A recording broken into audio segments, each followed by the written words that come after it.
Good afternoon, and welcome to this Fagron Academy webinar organized by Fagron Nordic. My name is Rob van Dijk. You can just watch this webinar here via the link you click. And as you can read at the right, you can send us an email to academy@fagron.dk in case of questions, and we will come back to you right after this webinar. The goal of this webinar is to give you the latest insights in compounded pharmaceutical suspensions. Well, the content for today is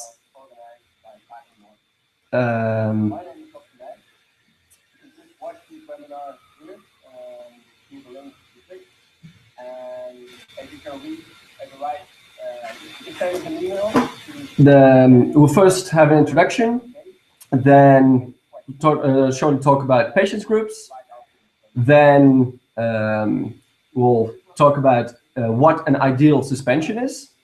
For example, what kind of ingredients you should avoid, what is a stable suspension, how to compound oral suspensions, and the fourth point is Surspent SF, our suspension base, and we will close with a summary. As I already told, my name is Rob van Dijk. I'm a pharmacist and I'm sales and marketing manager for Fagron Nordic here in Copenhagen. I studied pharmacy in the Netherlands, and 2 years ago I moved to Copenhagen to work for Fagron Nordic. And besides me, also Eli Dijkers will join and will also partially present this webinar. So Eli, can you please introduce yourself? Yes, sure. Thank you, Rob. It's great to be here. This is Eli Dijkers. I'm Dutch, speaking from Rotterdam. I'm a global compounding knowledge manager at Fagron Group.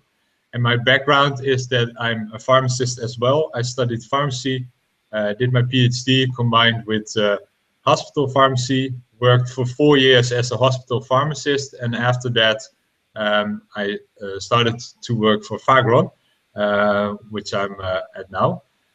So I'll be co-hosting Rob. Thank you very much, Eli.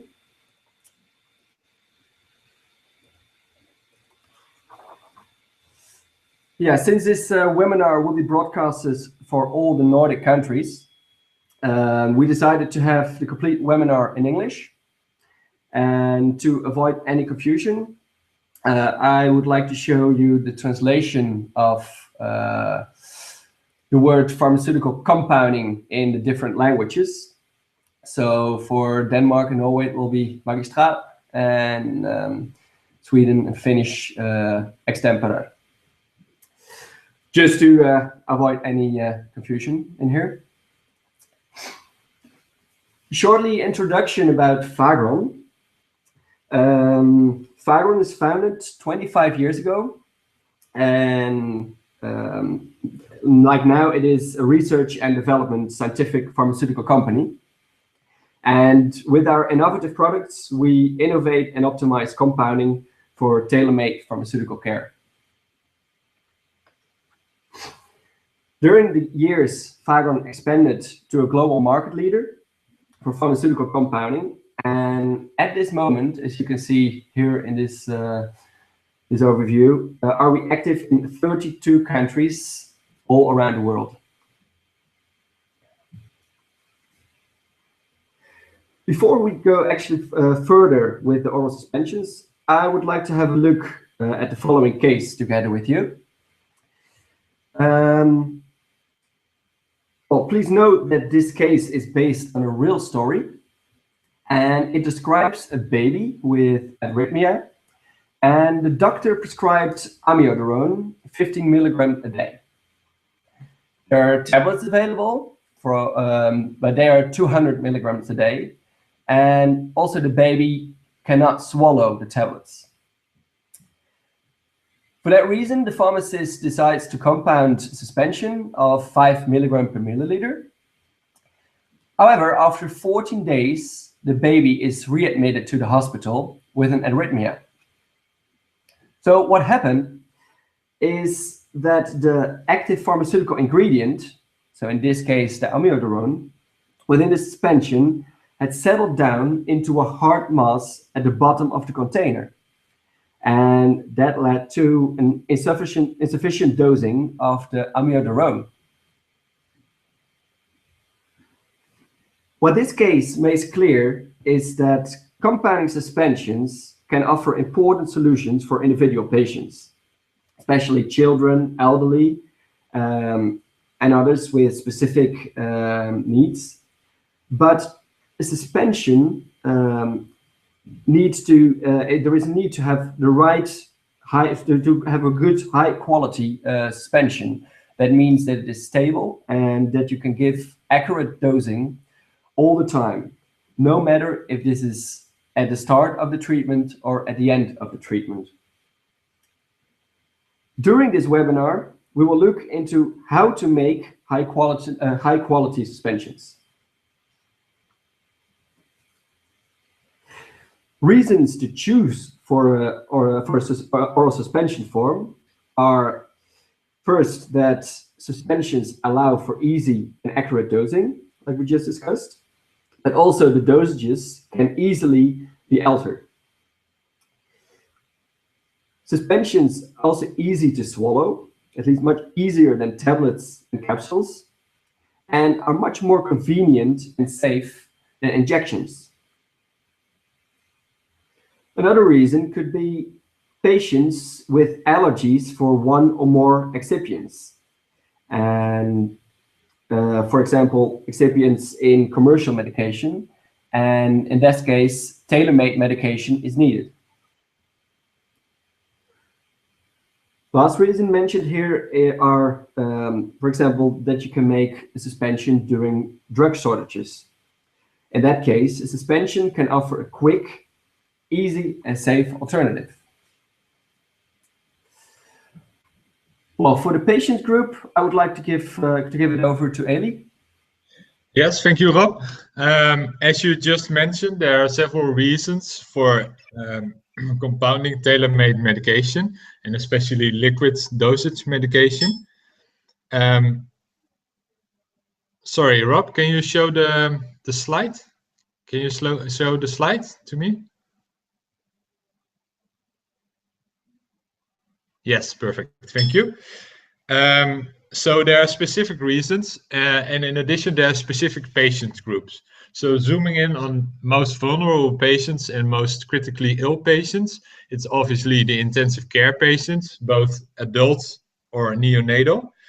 But a lot of compounded medication is also very useful for patients that are having a nasogastric or gastric tube. And last, the patients that are neurological impaired, and for that reason may need compounded tailor-made medication. If we then zoom in into pediatrics,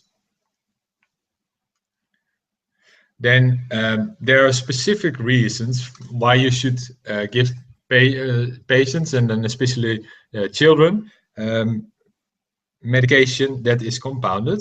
One of the reasons is that young children have a rapid growth, and that is illustrated in the graph to the right. So what you can see is that small children can be ranged from 1 kg up to almost 80 kg.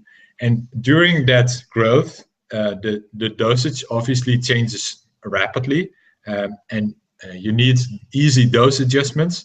And obviously, liquid medication is then very convenient. But in addition, also the metabolism within children for both renal and also especially hepatic metabolism really differs throughout their growth. So what you can see that you can also have those adjustments based on the metabolism of children.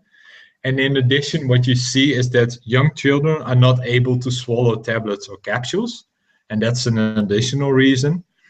And the last reason is that there basically is a lot of medication that is being used off-label, up to 90% for neonates, but 1/3 in general. And that medication is obviously not in the right dosage form available. So that's an additional reason for compounding medication. If we then go to oncology, Rob, can you? Yes, thank you. If we then look at oncology, there are several reasons why cancer patients are not able to swallow medication. For example, that can be due to the disease that they have, especially in the case of head and neck tumors. There can be an obstruction in the throat that prohibits good swallowing of oral medication, especially tablets or capsules. An additional reason for that might be chemo or radiotherapy, or obviously surgery. And giving them oral treatment over parenteral treatment really improves their quality of life, because it allows to treat them at home. And in addition, they don't need vein punctures, which obviously can reduce the risk of an infection. And for the elderly, there are also several reasons. One of them might be metabolic impairment. What you see in elderly patients is that they might have hepatic or renal failure, resulting in dose adjustments, basically lower dosing. And in addition to that, you can have several other reasons for adjusting medication in elderly patients. And if we then look at what is a suspension, because we have been talking about suspensions a lot so far, a suspension is basically a mixture of a solid in a liquid phase. And, obviously, because we want to dose rightfully, it should be homogeneous. So what we want is a homogeneous distribution of the solid particle, which will be the API, in your liquid phase. And there are several reasons why we want to have or need to have a suspension. One of the reasons is that a lot of APIs are just not soluble or soluble enough in water. That's one basic reason. Another one is that they're not chemically stable. So if you choose not a salt but base, for example, you might add stability. It's not soluble, but it's more stable. And the last reason is because you could have taste issues. For example, a medicine tastes very bitter. If you then use a suspension instead of solution, it's much easier to handle for the patient. But if you take a suspension, and we have gravity, of course, in the end, the particles will settle down, forming a sediment on the bottom, or a cake. And through shaking, you can homogenize that. But obviously, you want to have a perfect suspension. And what is a perfect suspension? That is listed in the next slide, as you can see. So it was defined by Thompson et al. Previously, and they said, okay, what would a perfect suspension look like? Well, that would be totally stable, which is obviously a perfect world because we have gravity. But it would also be very simple to homogenize once it's sedimented. It would be safe for any patient to use. Very compatible with a lot of APIs, or all APIs basically, and also comfortable to use. Well, this is the perfect world, obviously, but we try to get as close as possible to this ideal world. And we also try to do that with our vehicle, which will come into this webinar later. And if you look at the different steps that you need for compounding an oral suspension, it's shown in the next slide. And basically what you see is that you have different steps, ranging from choosing your suspension base to your API selection, etc., until you have packaged it. And if you then go to the next slide, then you see that a suspension, as I already said, should be stable. And no sediment is formed when you let it rest, or it should at least be very easy to homogenize. Well, there are several ways how you can prevent this sedimentation of particles. One is by reducing particle size. You can imagine that if you have smaller particles, that they will settle down more slowly. And in addition, you can increase the density. If the vehicle is more dense, it's more difficult for the particles to settle down, or you can increase the viscosity. All this can be done by sucrose, for example, or carboxymethylcellulose. So these are ways to increase or improve your suspension. But if you look at the suspension, then you can add a lot of these density or viscosity enhancers, but it should be safe, because we already said a perfect suspension vehicle should not only prevent sedimentation, but it should also be safe for a lot of vulnerable patients. As we already mentioned, patients on intensive care units, pediatrics, etc. So that's why there are several lists, which you can show which you can see in the next slide, which show which ingredients are safe and which ingredients are not safe. And what we did for our vehicles is also looked at those different references for ingredients, which includes the World Health Organization Pediatrics Guidelines, and the European Pediatrics Guidelines, the UE Additive Guidelines, and the FDA GRAS list, which is a list of excipients which are generally recognized as safe. That's what GRAS is listed for. And what you then see is that there are a lot of excipients and ingredients that should be avoided for several reasons. Either they can cause toxic reactions within patients, they can cause allergic reactions, people can be hypersensitive to it, or they have a too high caloric value. So those are all reasons for ingredients to for those ingredients to not use them. And what we looked at in our vehicles is to try to avoid them as good as possible. So if we then go to the next slide, Rob. Yeah, thanks, Haley. Yes. Yeah, we'll look into API sourcing. And well, there are two possible API sources for compounding. And they could be either raw material or an existing drug.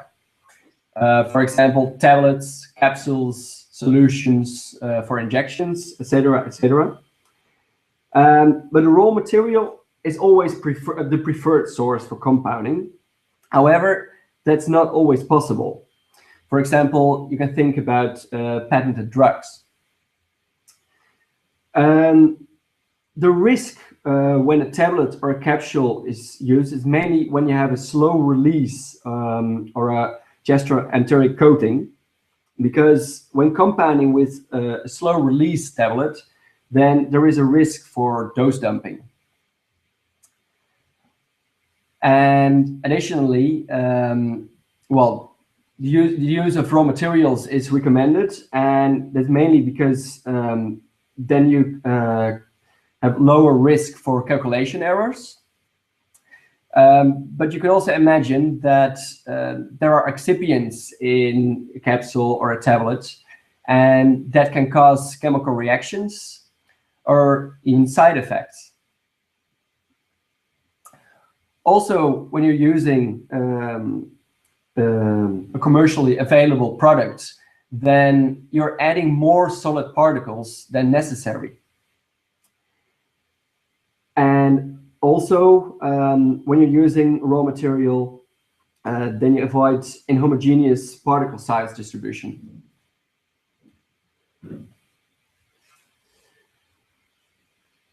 Well, compounding suspensions is straightforward, especially when you are using a ready-to-use suspension vehicle, like, for example, the Fagron Surspend.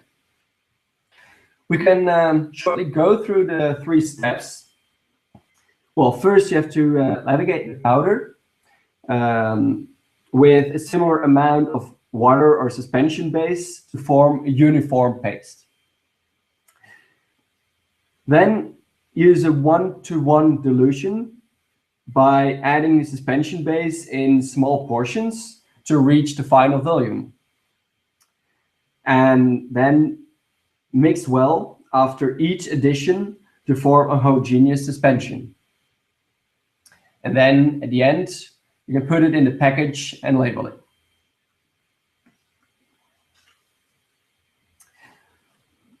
Well, besides having a technical good suspension, it's also important that the taste is acceptable for the patient. Because when the patient doesn't like the suspension and he or she is not willing to take it, you won't see any effect of the treatment. Well, there are two methods for taste masking. The first is minimizing the contact between the API and taste buds. You can do that by using an insoluble form of the API, but also by using a high viscous suspension base. Another way could be influencing the taste perception by, for example, cooling the suspension or giving a light anesthetic effect to the taste buds with menthol. Another way could be by adding a flavor. Please note that a suspension shouldn't be too tasty because you do not want to stimulate a patient to take more than they need.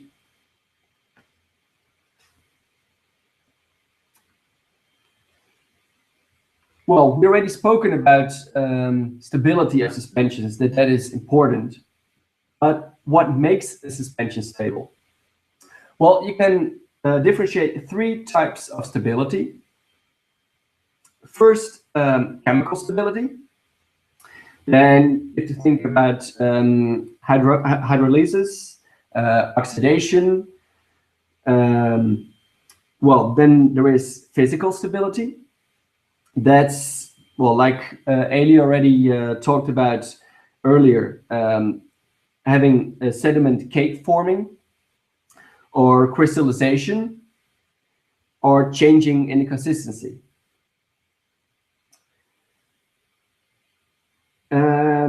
Well, what can influence physical stability is the particle size, and larger particles will, for example, have a sediment faster. And on the other side, small particles, they are harder to resuspend.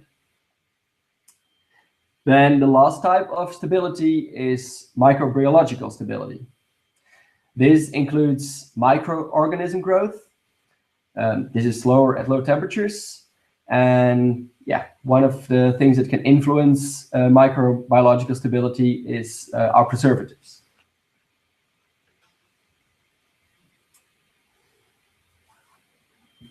The beyond use date or expiration date, that is always determined by the shortest of these three stabilities. So the shortest of the chemical, physical, or microbiological stability.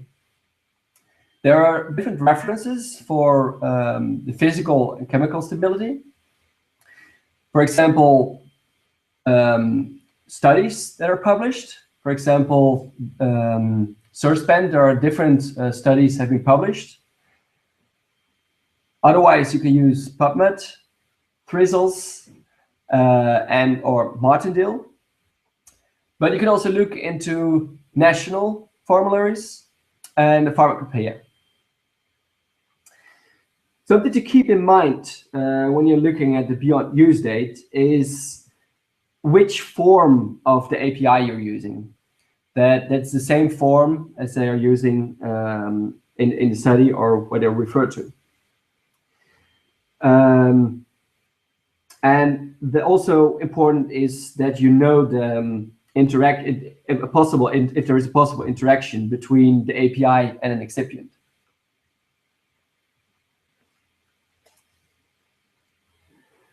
Well, then I give it over to Ailey again, who will discuss a little bit more into detail our Surspend. Yes, thank you, Rob. So basically what you see is that a base is very important. We already talked about the case with the small baby which illustrated that it can be very essential to compound a suspension, but it can also be a little bit tricky. And as a pharmacist and a prescriber, you really need to be aware of what you are doing and how to use an optimal suspending base for what you are doing. So basically, if we're looking at the base, then stability is essential, ingredient safety, as we already discussed, how compatible it is with the APIs that you are using. Is it comfortable for your patient to use? Because obviously, if it tastes horrible or it has a very eating mouth feeling, then a patient will not be compliant, and then also the therapy might fail.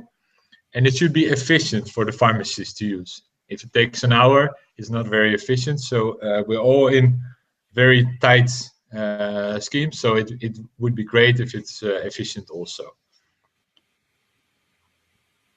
Next slide, please. Yes, thank you. So if we then look at what we use for our suspending base, the Seerspend is starch, and starch is a little bit different from methylcellulose.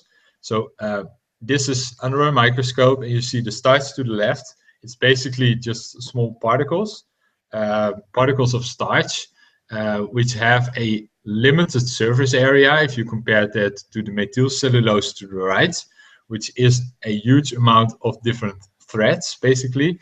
A maze in which the API is stuck, and that prevents it from sedimentation. The starch, on the other hand, also prevents it from sedimentation, but it acts in a different way. And if we then look at the rheology, because that's what is really important, and we focus on the starch, then we see that starch has several advantages over methylcellulose. And the first advantage is that if you let it rest, there's a high viscosity. So it's more viscous if you don't do anything, but it's lower if you shake it. And I'll show that in another graph in the next slide. But that's really an advantage, of course. No, go back, please. But that's really an advantage, of course, because what you can imagine if you have your suspension ready, you leave it rest, it sediments very slowly because the viscosity is increased. But if you then need to rehomogenize it, then the viscosity is lowered and it's very easy to rehomogenize. So that's perfect.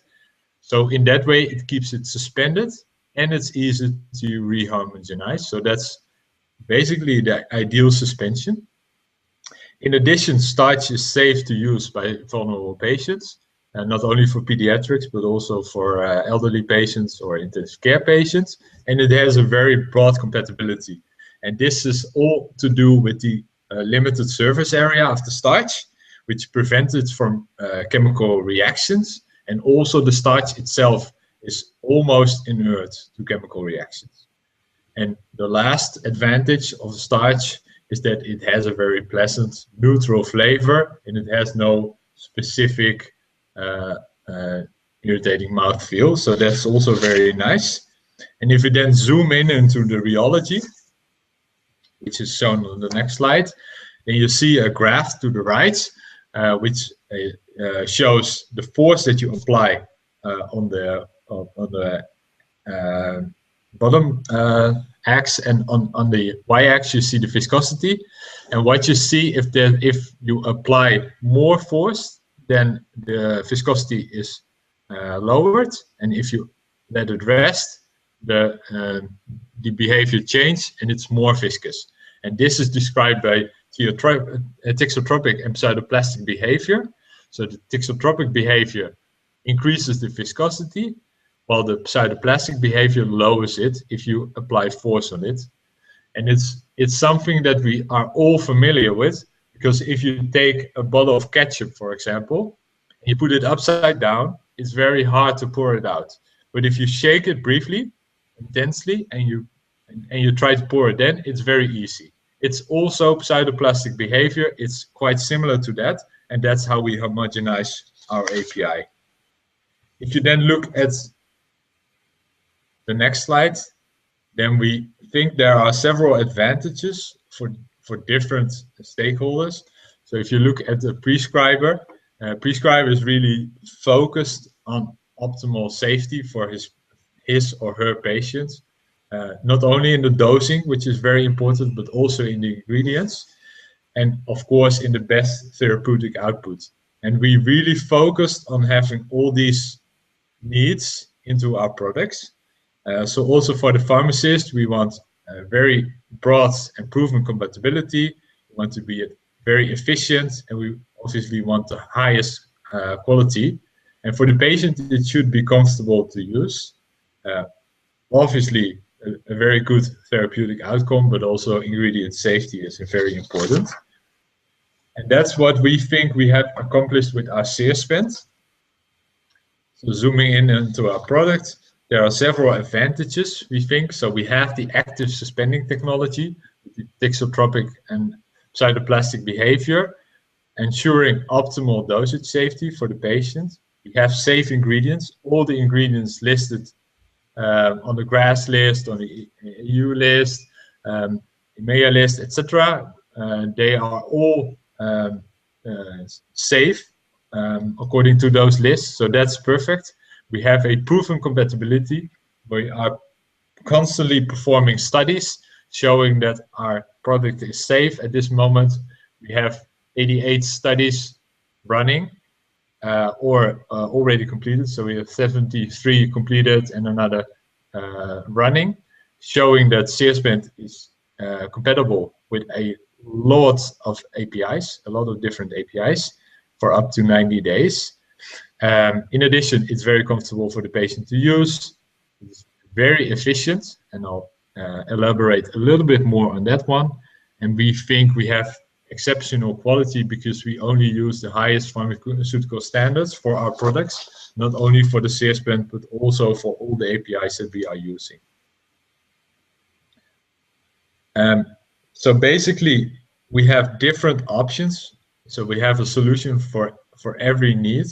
And if it really depends on the stability of the API. So some APIs are stable in an acid environment, where others are stable in a more alkaline environment. And this is shown in this graph. So what you see is that if you have an acid stable API, which is the majority of the APIs, because almost everything passes through our stomach. If it's acid stable, you can either have a ready-to-use solution, which would be the SeerSpend liquid, or a preservative-free one, which could be, for example, the dry.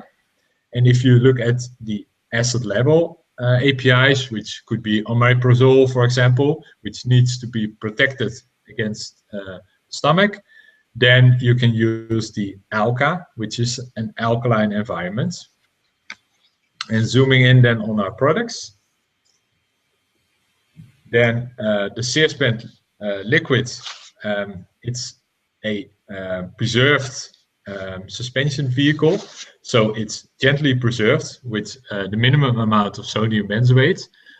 It's buffered, of course, to a acid environment. So the pH 4.2 is similar to the pH in the stomach.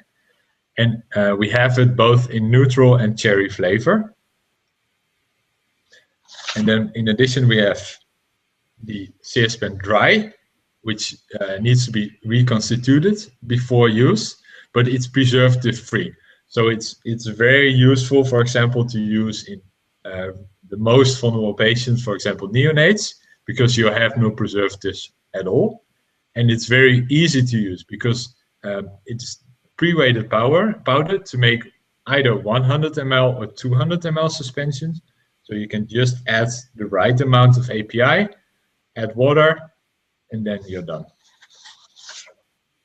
And then we go to the Alka, which is also a dry product, but it's very specific, as we said.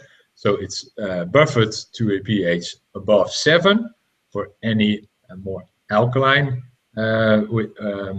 needing APIs, such as omeprazole, but also the other proton pump inhibitors, of course. It's also preservative free, and you can also use it to make either 100 or 200 ml suspensions. And compounding it is very easy. So as I already said, you just pre-weight the amount of API that you want, you add it to the CS pen, you shake to homogenize your APIs, you add water, shake it again, label your package, and you're good to go.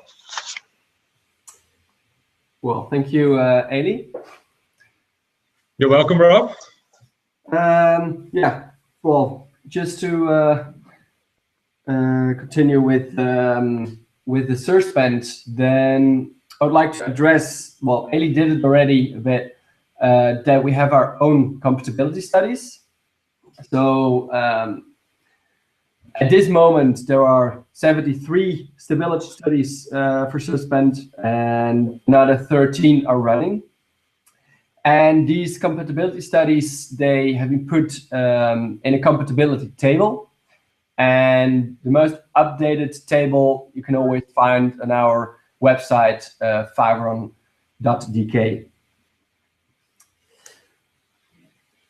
Another tool I would like to introduce you to is our Compounding Matters database. At compoundingmatters.com, you can find a range of formulas, and 280 of those formulations, they are meant for surspent SF. And it's very easy as a pharmacist or a doctor. As a pharmacist, then you can just easily follow the compounding steps as described to compound your product. And the last tool I'd like to show you is our recently introduced Fagron bookstore. It has a selection of leading references to expand your knowledge of compounding. Yeah, I would just like to mention one book that we have, for example, that's the guidelines for, so that's the art of science and technology of pharmaceutical compounding, written by Lloyd B. Allen. And it has, it describes guidelines for compounding practices, but also facilities, gives background of capsules, gels, creams, but also suspensions, and a whole lot more. Well, as a take-home message, I hope you got these points. I would like to summarize to you. Well, we discussed a lot last 30-40 minutes, and well, we talked about stability. So thixotropic and pseudoplastic behavior, as Eli explained. So that in case of surspent, that it is a high viscosity at rest, and so that means that it keeps the API safely suspended. However, when you're shaking it because you want to use it, it lowers the viscosity, so it's easy to rehomogenize. And all that together ensures high dosing accuracy and consistency throughout the treatment. Another benefit of surspent is that it avoids a lot of ingredients, such as methylcellulose or sorbitol, and that can cause allergic reactions or GI upset. It also has a broad range, broad compatibility with APIs, and the reason is that starch is used, and starch is practically inert for chemical reactions. We also discussed that pleasant mouthfeel and taste is important, because your patient will be able to use the product. And another reason to use a proper suspension like surspent, excuse me, is that it's easy to use a suspension base, because it diminishes your compounding steps, and thereby you will reduce your compounding errors.